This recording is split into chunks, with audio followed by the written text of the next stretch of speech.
আসসালামু আলাইকুম, আমার নাম মোহাম্মদ আজমির রহমান। আমি কনকদেব সলিমুল্লাহ স্কুল অ্যান্ড কলেজের সপ্তম শ্রেণীর একজন শিক্ষার্থী। আজকে আমাদের পরীক্ষার বিষয় হচ্ছে ক্যালসিয়াম কার্বনেট যৌগ সাথে অ্যাসিডের বিক্রিয়া। তো এর জন্য প্রয়োজনীয় উপকরণ: একটি ড্রপার, একটি টেস্ট টিউব এবং কিছু পরিমাণ চকের গুঁড়ো ও হাইড্রোক্লোরিক অ্যাসিড।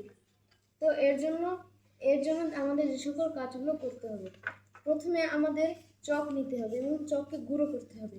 চকের গুঁড়ো একটি টেস্ট টিউবে ঢালতে হবে অথবা চামচে।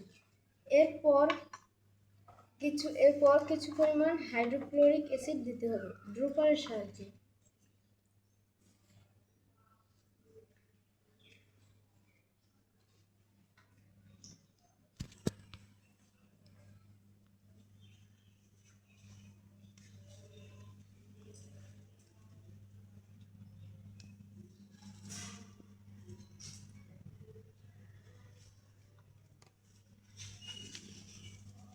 এই যে আমরা এখন এটি একটু ঝাঁকিয়ে নেব।